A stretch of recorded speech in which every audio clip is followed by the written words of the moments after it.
We're so happy that we were able to summit today, and the altitude gods didn't get us before we did. This is the last of 3 videos of our Kilimanjaro climb. Check out our previous 2 if you want to see the early parts. But in days 7, 8, and 9, we climb to the top of Kilimanjaro and then descend all the way to the Mweka Gate. It's part of the 9-day Northern Circuit route. Subscribe to Slow Boat Sailing, where we give you the secrets to crush your outdoor adventure. Our first task on day 7 was to climb from 3rd Cave Camp to 15,500 feet School Hut. Mwenzi! Yeah, you can see Mwenzi.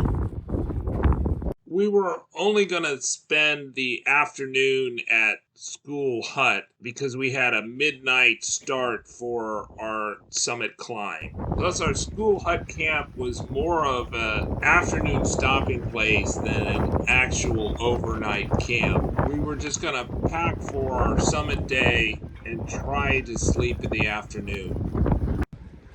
All right, so we're here at School Hut. It was about a 5K and 3,000 feet vertical climb. So this is basically, we're climbing the mountain now. We are going to wake up at 11 and then go to the top of Kibo Peak, Uhuru, and summit the mountain tonight. That's the plan. It's very windy here, very cold even though it's the middle of the day. But you can see Mwenzi in the background for me, and here's the School Hut, and behind me way up there is Kibo. You can't see very well because we got a ways to go. About 4,000 feet to climb and about 7K. And so I think the estimates are like 7 hours from here, something like that. So I would say I'm feeling pretty well acclimated to this sleeping altitude. I actually got hungry as we were walking into camp, and was hungry before lunch, and so I had several snacks, thinking I don't need to hold on to them forever. We had a pretty good lunch, and I'm feeling pretty good. So I'm pretty confident about how we're going, and I think that all the remaining members of the clients are feeling pretty good too, it seems. So hopefully we can all make it to the summit, but it's going to be a cold, long night. So, the start of the hike was not so auspicious because for the first time in the trip, in 7 days of camping, I was not able to sleep last night. I think it was the altitude. I was like at 15,500 feet at School Hut. I was like, I don't know how to breathe to go to sleep. I was like, do I need to breathe heavier or do I need to breathe lighter? And I think that was because we were sleeping at 15,500 feet. But all other places I slept great. There's not a lot I can show you from climbing from School Hut to the crater rim because we did it in the dark. But I'll just say that I found the trail to be much more difficult than anything prior. It was much steeper and less well defined. We're at Gilman Point here. This is when you ascend the crater rim. It's 18,600 feet, so higher than my highest point, Pico de Orizaba. And we're well before dawn. We still have more than an hour, I think, before dawn. It's supposed to 6:30. It's about 4:50.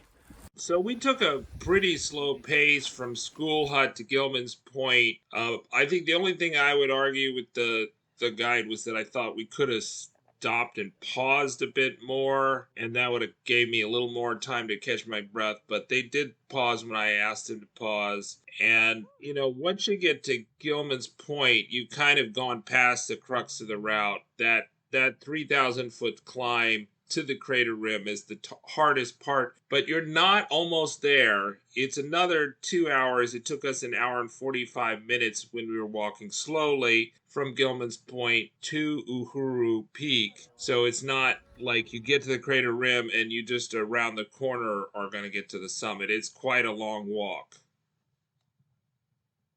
So we started at like 12:15. We got to Gilman Point about 4:45. Let's see what time it is right now. I didn't even check. We got to the summit at 6:30. Exactly at sunrise. So that was pretty awesome. You can see the sunrise in the background here. Maybe it's not a perfect view from here. I would say I was surprised at how steep and also how much scree there was on the route to Gilman's Point on the eastern side. And that was very challenging. I could have done with more stops, but we did go pretty slow, and they did stop when I was like, I gotta go, I gotta stop. And then the other thing is, once you get to Gilman's Point, it's like you got a long ways to go. They're not kidding when you have 2 hours to go. So you can just do the math. It was an hour and 45 minutes from Gilman's Point to the summit of Kilimanjaro. So if you're at Gilman's Point, you got a little ways to go yet. And on your walk from Gilman's Point to the Uhuru summit and back, we actually exited via Stella Point. You get a pretty good view of the glaciers that are still there. People forget that there are glaciers on Kilimanjaro, but there are glaciers. They're just not on the standard route. And in August 2023, we did not have to walk through any snow to get to the summit. It kind of goes without saying, but of course, Kilimanjaro is the highest point in Africa. They also call it the highest freestanding mountain. I'm not sure how that's defined. It's the highest volcano in Africa, so it's one of the seven volcanic summits. And we're so happy that we were able to summit today. And the altitude gods didn't get us before we did. So I think it's like 19,341 feet. So it's pretty high and is higher than the 18,500 foot mountain that I climbed before. All right, subscribe. So it's often forgotten that Kilimanjaro is a glaciated peak, although the glaciers are melting and you don't have to walk through them on the standard route to Kibo, but they are there. And they're pretty impressive if you look at them. Kilimanjaro has a huge crater rim. It's pretty awesome. I don't know if there's any tours that take you down there, but it's really cool. They do a crater rim tour with Peak Planet.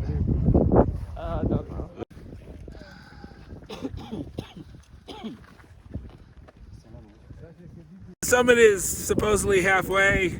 Not on the Northern Circuit route, but maybe halfway for Summit Day.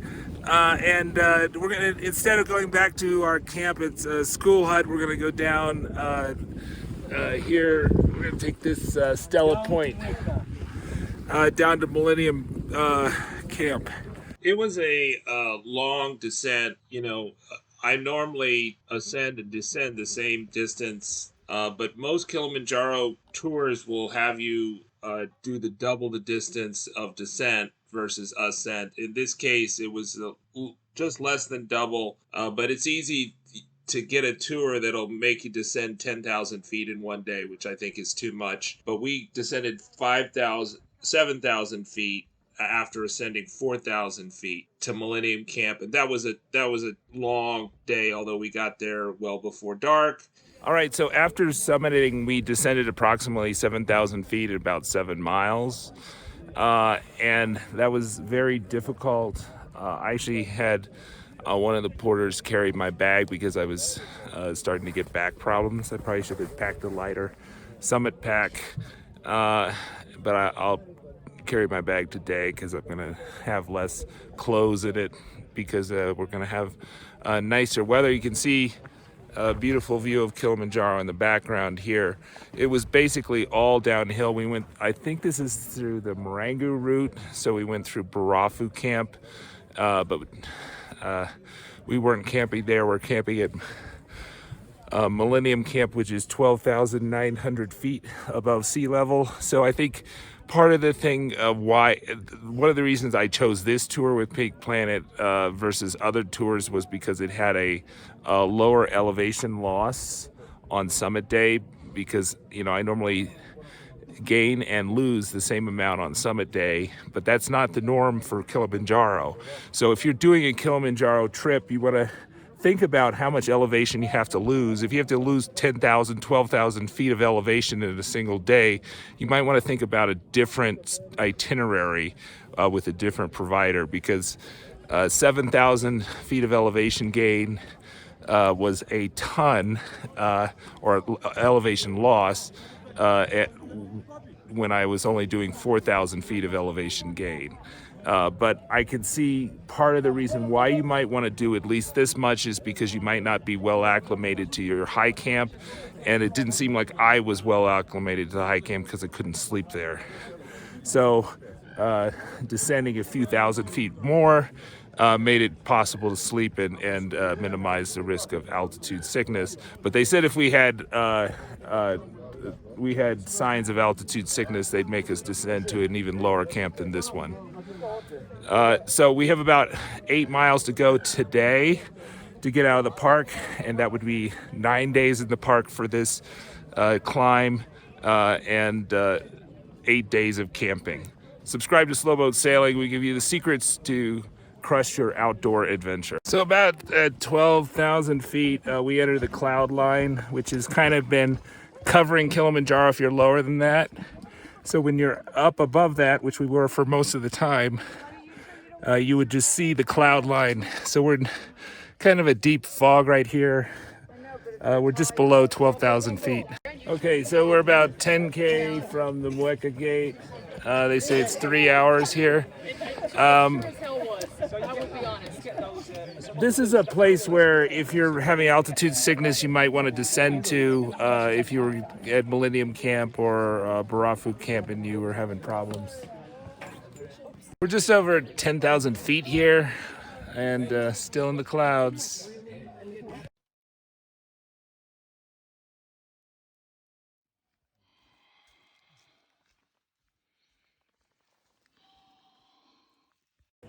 All right, it's actually not that hot, but I was running the last 3/4 of a mile because there's a road and it was really easy to run on. So this trail was like really muddy when it descended. And I don't know that it rained that much. This is actually the dry season, but it is a rainforest. So we were the first here because we were trying to catch the people in front of us because we were tired of going slow and wanted to see if they had beers at the end. We shall see. There were beers at the Mweka gate for sale, and also there were people that would wash off your boots and pants from all the mud. Subscribe.